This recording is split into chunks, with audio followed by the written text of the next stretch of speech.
And now, please join me in a mammoth round of applause for our laboratory director, Dr. Kimberly Budell.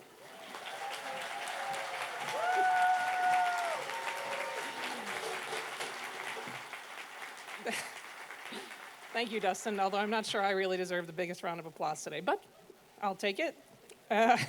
Good morning. It's my great honor to welcome you here to Lawrence Livermore National Laboratory to celebrate the achievement of fusion ignition. So before we begin, I'd like to welcome our distinguished guests, our colleagues, and our neighbors. This is like some sort of extraordinary class reunion. So many generations of researchers who've worked on this problem. Many of my colleagues from the National Lab Directors Council are here. Many former directors of Lawrence Livermore National Lab, and of course, the team that still continues this work to this day. So welcome, everybody. It's really fun to see all of you. I'm going to be joined today by an incredibly distinguished group of speakers.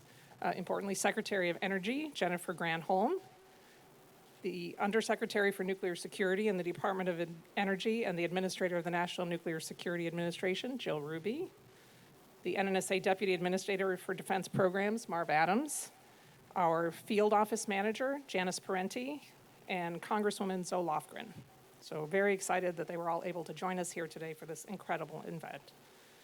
We're also joined here today, both in person and virtual, by many employees, past and present, our collaborators in academia and labs in the US and abroad, our industry partners, the fusion community writ large, and the many supporters in the NNSA, the DOE, and in Congress who've made this work possible over time. This incredible team, forged across numerous institutions, over generations of researchers and many decades, has made this extraordinary moment a reality, and I thank you all for celebrating with us today. To me, the achievement of fusion ignition represents the kind of multidisciplinary team science the national labs were built to pursue, taking on the biggest, most complex technical challenges in science and security, learning from the inevitable setbacks, there were many, and finding new ways forward, steadily advancing the frontiers of our knowledge and capabilities. It's a tangible demonstration of US leadership in science and technology, which undergirds our national security and shows what we're capable of as a nation. And it's the kind of challenge that draws the most talented and passionate scientists to our labs and our important missions. The best people are drawn to the most difficult challenges. Our motto here at Livermore is Science and Technology on a Mission, and I believe the ICF community shares this commitment. We want to explore and innovate, but we also want to translate that innovation into impact. While we often talk about the power of innovation and ideas, success on the really hard problems requires more than just good ideas. It demands persistence and perseverance, humility in the face of scientific unknowns and setbacks, ingenuity in the face of new obstacles, and a willingness to ask challenging questions and then learn and adapt when nature provides an unanticipated answer. In science, if you always get the answer you're expecting, you're not asking very interesting questions. Success in ignition demanded incredible advances in science, but also in technology. From the amazing precision of the NIF laser to the incredible artisanry of the targets that we use to the powerful array of diagnostics we employ today, innovative technologies have enabled our learning and progress. The pursuit of ignition is also a testament to the importance of long-term public investment in science. Without that patient and consistent support over these decades, we wouldn't be here today. Today, the National Ignition Facility is a centerpiece of the Stockpile Stewardship Program, providing critical data to ensure the safety, security, and reliability of our nation's nuclear deterrent without nuclear explosive testing. It's opened new research frontiers in high-energy density science and laboratory astrophysics, helping us explore the most extreme states of matter in the universe, like those found at the core of the giant planets or in exploding supernovae.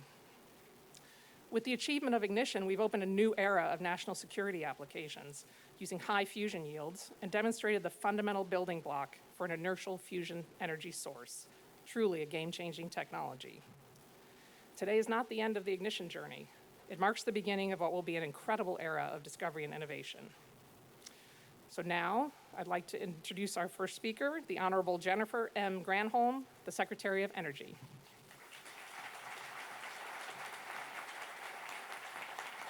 Great, thank you, Dr. Budell.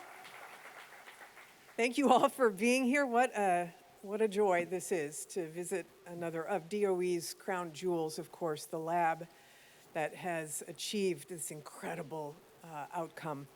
I'm so delighted to be here along with the NNSA Administrator Jill Ruby, along with, of course, our great champion in Congress, Zoe Lofgren.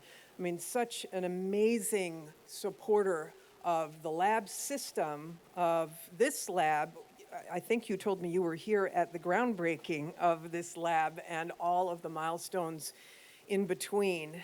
And I think it's so important to have congressional members who see the importance of scientific research and who believe in the department's unique ability to unlock and wield the secrets of the universe that we see as we celebrate today, this fusion ignition celebration.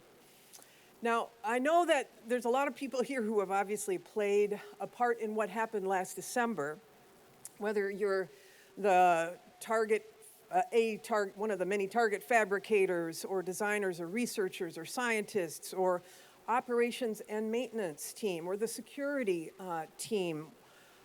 So many contributed to making this possible. And not just the ones who are on campus now, because of course this milestone, this breakthrough, stretches back far past the NIF's first large-scale experiments nearly 14 years ago, far past the groundbreaking in 1997.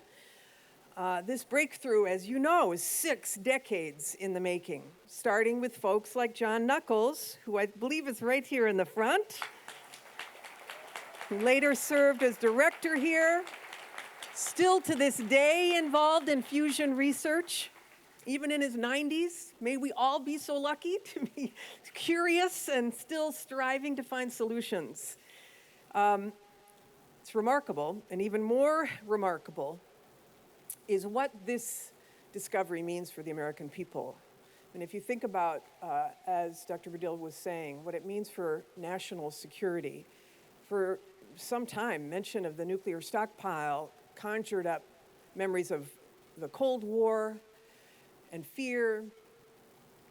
But the last year has given us this newfound appreciation, I believe, for the stockpile's essential role in maintaining national security. I've been commenting on this in the past few weeks as I've had to testify on Capitol Hill about the budget, and clearly as tensions rise abroad, we cannot afford to let our great deterrent lose an edge. And Ignition gives us a new tool for instilling confidence in our nuclear capabilities, and obviously one that avoids underground testing, and a tool that subverts the threat of sparking a new arms race. And think about what, of course, Ignition means for the future of energy as well, for harnessing the power of the sun and the stars right here on Earth. Fusion offers the promise of affordable, abundant, reliable, clean energy. It is the Holy Grail. And to paraphrase our lead fusion coordinator, Scott Sue, we now know that commercializing fusion is less a matter of whether than of will.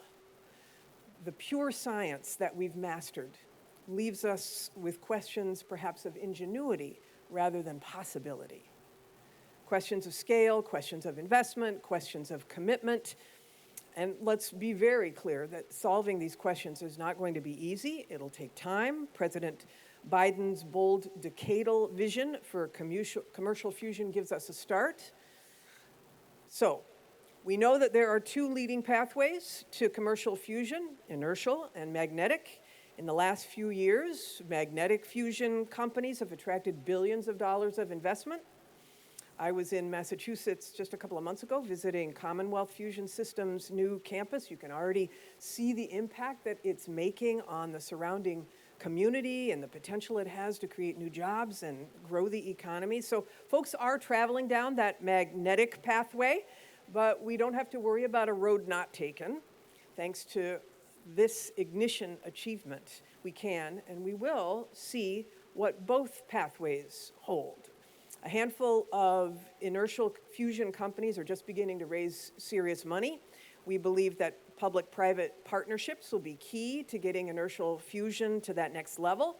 So today, I'm thrilled to announce the Inertial Fusion Energy Science and Technology Accelerated Research Funding Opportunity from our Office of Science. Dr. Berhe is here from our Office of Science. This funding opportunity is going to support the creation of inertial fusion innovation hubs, which will draw on the expertise and the abilities, obviously, from our national labs and academia and industry to advance inertial fusion research. We're offering $45 million for this effort over the next 4 years. We're making up to $9 million of that available this year.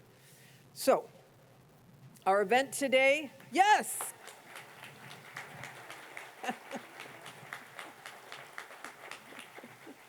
You got to get some hype, right? All right, well, the event today isn't just a celebration of what we've achieved with Ignition. It's a declaration of all that's still to come. So I thank you all for joining us, for all the tireless work that I know you've put into getting us to this exciting moment, and for all the invaluable contributions I know you'll be making in the months and the years ahead, because once you have harnessed the power of the stars, I imagine there is no limit to how bright we can shine. Thanks, everybody.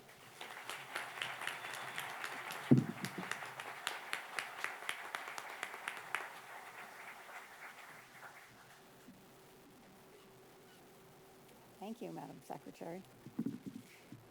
It's my great pleasure to introduce to you this morning the Honorable Jill Ruby, Undersecretary for Nuclear Security for the Department of Energy and the Administrator of the National Nuclear Security Administration.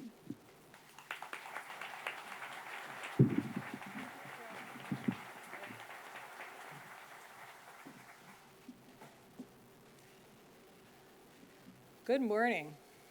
What a pleasure it is to be back in Livermore with so many colleagues and friends. All of the leadership of the nuclear security enterprise, all around the DOE. Thanks for being here. It's great to see you. Secretary Granholm, Congresswoman Lofgren, thanks for your enduring support for NIF, Lawrence Livermore, and our Department of Energy and National Nuclear Security Administration Science Program. It's critical to its contributions and success, and we're glad you're here to help us celebrate. Well, Monday, December 5th, 2022 was a big day for science. Reaching ignition in a controlled fusion experiment was an achievement that took 6 decades to realize, from the notional idea discussed here just after the invention of the laser. It involved development, engineering, experimentation, and partnerships.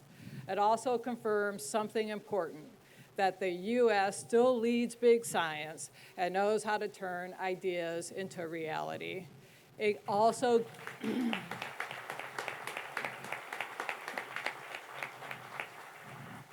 it has given us so much hope for the future. With government investment, our team at Lawrence Livermore designed, constructed, and now operates the world's largest and most energetic laser system. During the experiment that reached ignition last year, 192 high-energy lasers were used to compress a specially manufactured capsule about the size of a peppercorn, heating a mixture of deuterium and tritium to 180 million degrees Fahrenheit, and briefly simulated the conditions inside a star. And we brought the star to Earth because it could help us safely study nuclear explosions and simultaneously pave the way for a clean energy future. We also did this because we have exceptional scientists and engineers who were given a challenge. And they had the tenacity to envision and build the tools they needed and to keep improving them, even though many said it couldn't be done. It is easy to see the enthusiasm from the public and the scientific and energy communities that this has created. Since our original announcement, Lawrence Livermore National Laboratory has received nearly 1,000 individual media inquiries. Major national and international news outlets and organizations from the New York Times, Washington Post, Wall Street Journal, 60 Minutes, the BBC, Vanity Fair, Time, and even Nickelodeon has covered the story. There has been over 100,000 ignition-related media clips with a collective reach of more than 60 billion views.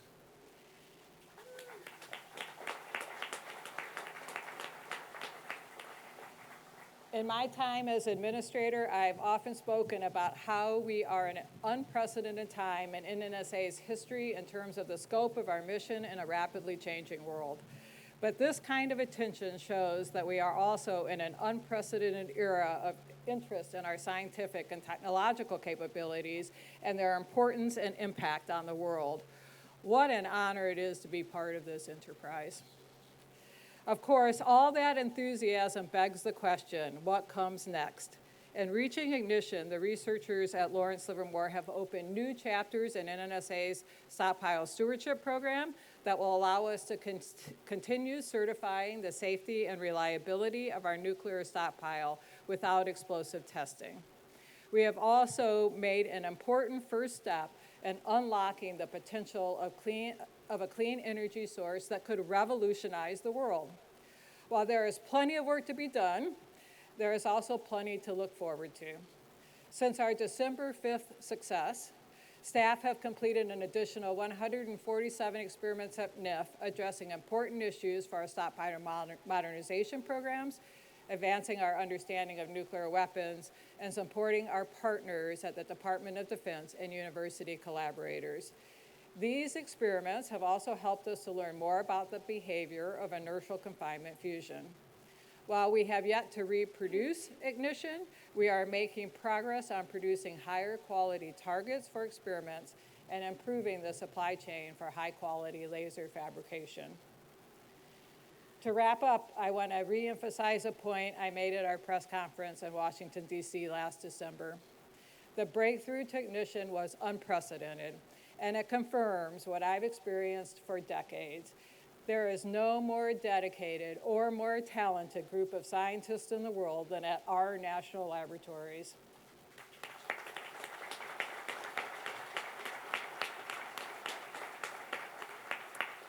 To the thousands of employees and partners who've dedicated their careers to making this achievement possible, thank you. You have inspired and awed us. Going forward, we will see breakthroughs and setbacks. That's the nature of science. But I have no doubt the scientists here and around the Department of Energy will continue, as Kim says, to make the impossible possible. Thank you.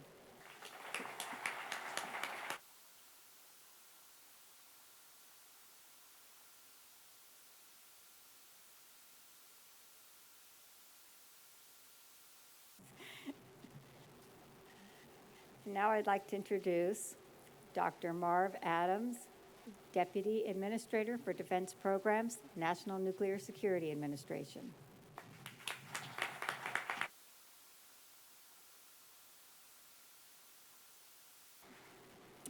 Thank you, Janice, and thank you, Kim. Thank you, Secretary Granholm, and thank you, Administrator Ruby, for those remarks. It is great to look out here and see so many friends and colleagues from over the decades of involvement with this program. It is great to see Congresswoman Lofgren here to help celebrate the first ever achievement of fusion ignition in a laboratory anywhere in the world. We would not be here if not for the consistent decades of support from Congress, and for that we're grateful.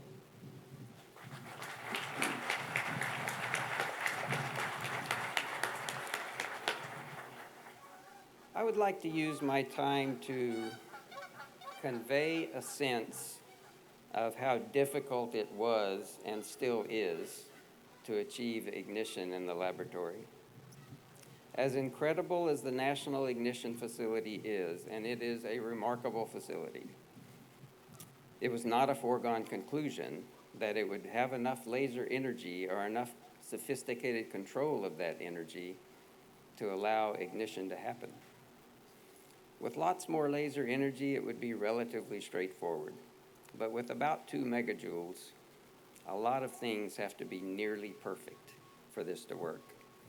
In order for the fusion fuel to get compressed into a hot enough, dense enough, round enough configuration for long enough for ignition to happen. Let me list a few of those things. That little target capsule, about the size of a peppercorn, has to be almost perfect. And it's not just a solid ball of material. It's got tiny little layers that are very carefully designed and fabricated. The container that surrounds the capsule has to be made from the right materials and have just the right size and shape. The power profile of each of those 192 laser beams has to be almost perfect.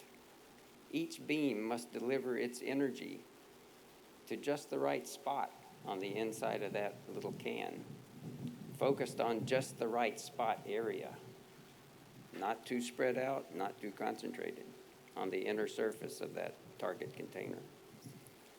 So not only must the laser energy get concentrated into a few billionths of a second in time, onto just a few square millimeters of area, the precise timing and positioning must be controlled within those few billionths of a second and across those few square millimeters, just right.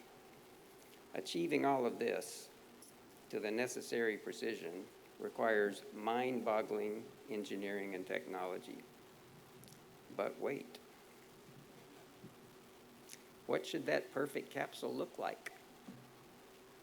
What is the thickness and composition of each layer that would make it work if it were perfect? And the laser pulse, how long should it be? 5 billionths of a second? 6 billionths of a second? 20 billionths of a second? Should most of the energy in that pulse be at the beginning or at the end or in the middle? What should that look like? Should the different beams have different energy profiles, different answers to these questions? Yeah. Where on the inner surface of the target chamber should each beam hit and focused onto what spot size? If the answers to these questions aren't just right, then a variety of things can go wrong. The fusion fuel might get shredded by jets of material from the outer shell. It might get too hot too quickly, and then you can't squeeze it to high enough density. It might get squeezed into a sausage shape, or a pancake shape, or an egg shape, instead of a nice round sphere. Or it might achieve a great configuration, but then blow apart too early. So how do you figure all that out? How do you figure out what this should look like before you even challenge the facility and the target fabricators to make it work? Well, can't we just use a computer? And, we've got the best computers in the world, best computer codes in the world. Can't we just use those to figure out what will make it work? Well, no. Turns out that in the regimes we're talking about, with so much energy concentrated into such a small volume, this stuff's not predictable yet. So our computer codes don't just tell us the answer. It takes a lot of sophisticated diagnostics to see what's gone on in previous experiments, and a heck of a lot of ingenuity from the design team to figure out how to make this work. I'll summarize like this. You could give this facility to pretty much any team of scientists and engineers around the world, and chances are they still wouldn't be able to pull this off. This was a remarkable, remarkable achievement.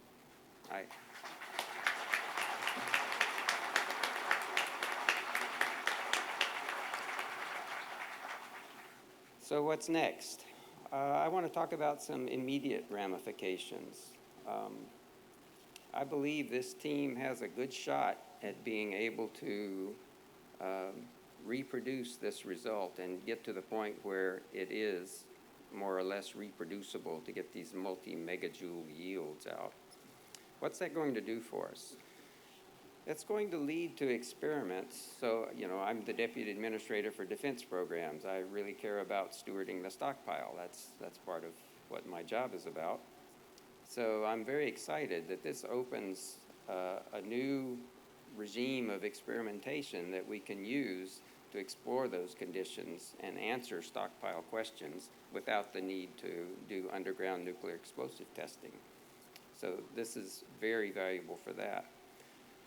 Moreover, right away, from a point of view of deterrence, let me just make this point, that the credibility of the U.S. nuclear deterrent rests on the credibility of the scientists and engineers behind it.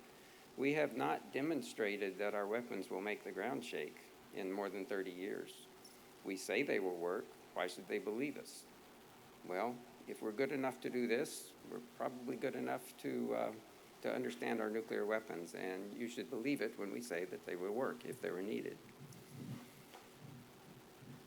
The avoidance of testing, by continuing to further what we can do in the laboratory and answer more and more questions in the laboratory about our stockpile, that keeps us farther and farther from any need to return to underground nuclear testing, which also helps our national security because it supports our non-proliferation efforts. And that's also very important for our national security. So I'd like to close by saying the achievement that we celebrate today illustrates that big, important accomplishments often take longer and require more effort than originally predicted, but that big, important accomplishments are often more than worth that time and effort. Thank you.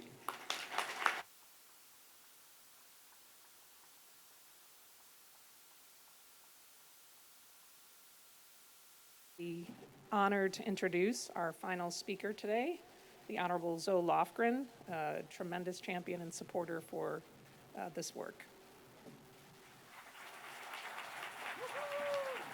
Well, thank you so very much. What a treat to be here today to celebrate ignition. First, let me say, on your program, you'll see Congressman Eric Swalwell. I'm not him.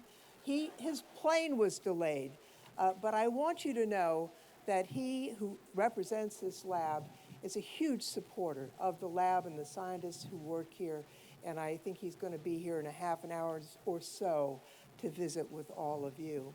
You know, as I was thinking about this day, I remembered back to my beginnings in Congress. I took office in January of 1995, and at that point, Congressman Bill Baker represented this area. I don't think I agreed with Bill on a single thing except for NIF. And he deserves some credit for his role at that time. And of course, his successor, Ellen Tauscher, was with us when we broke ground in 1997. I remember that at the time, Secretary Pena was there, and we thought that construction would be very quick, and of course, it always takes longer than you think. There were a few glitches, but they got straightened out, and I was so happy to be here in 2009 when we dedicated the facility. Ellen was here, Dianne Feinstein was here, Secretary Steve Chu was here. And I remember saying at that time, a lot of the scientists thought, you know, we'll get ignition in 2 or 3 years. And I said, all that's left is the engineering, right? And people laughed. But it took a little bit longer. I remember asking Ed Moses, how will you know when you've got ignition? And he said, well, the scientists will be doing handstands, and that's how we'll know. As it turns out, the handstands eventually did come, but it was not without some challenges in the Congress. There was a time when there was an interest in simply pulling the plug on the fusion ignition experiments. We all supported the stockpile stewardship aspects, but we also were focused on fusion ignition. And I remember one day when I went on the floor of the House and got 100 members of Congress, both Republicans and Democrats, chairmen and ranking members, to sign a letter saying we need to continue on the fusion ignition program. There was a time, thank you. There was a time when we fought this battle, there were some who believed that you could do science on a schedule, and that if we didn't have ignition by a particular date, we should yank all the funding. And we had that fight. Every year we had struggles to get adequate funding. But here we are today. I remember getting a call from Kim in the summer of 2021 when we had that breakthrough, and calling Ed Moses saying that the scientists are doing some handstands right now. And of course, the breakthrough last December. The support for this program is now deep in the Congress, and it's bipartisan. As many of you know, we have a fusion caucus that is both Democrats and Republicans. The chairman of the Science Committee, who could not be here today, is very supportive of the fusion program, as of course am I. So I have high hopes for our future. Obviously, the science is hugely important, and all of you, and especially the scientists here today, are those who really did the work, who really deserve the congratulations, because we in the Congress just can provide the funds, but without your talent, your dedication, your determination, this breakthrough would not have happened. So thanks to all of you. The Science Committee has laid out some outlines for funding. We've authorized a number of breakthrough efforts, and until this year, we never had an ask to actually appropriate what we have authorized. I want to thank both the Secretary as well as President Biden for asking for the funds to actually appropriate what the committee has authorized. But of course, there's more work to do to get the appropriations to follow the budget ask. I'm just going to mention one thing. We have a lot of work to do at this lab and others. There are private sector efforts underway, as the Secretary and Undersecretary have mentioned.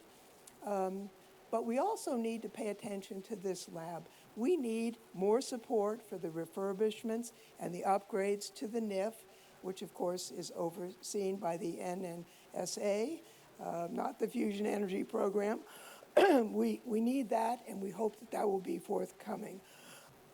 Excuse me. In closing, I just want to say, so clearly in the impressive long-range plan that was recently put together by the Fusion Energy Science Advisory Committee, now is the time to move aggressively towards the deployment of fusion energy.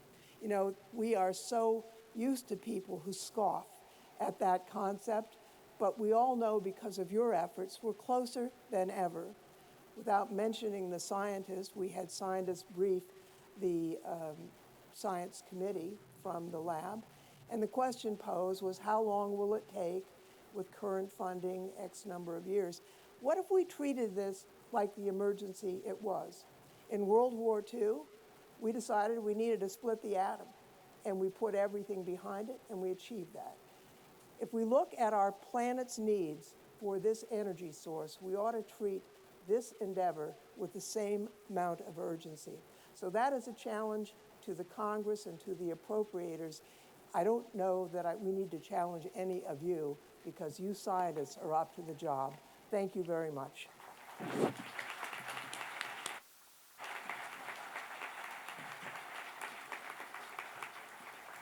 Thank you, and I'd like to extend my thanks to all of our distinguished guests for your kind remarks and continued support, and to all who've joined us here at the lab and virtually to be a part of today's event. It really is important to pause and celebrate an achievement like this, to reflect on all the struggles and successes, and to recognize the many people who contributed in ways large and small. I'm continually awed by the accomplishments of this community. It's truly amazing how far we've come from the early planning days of NIF. I was an early career scientist here when the planning was beginning in earnest.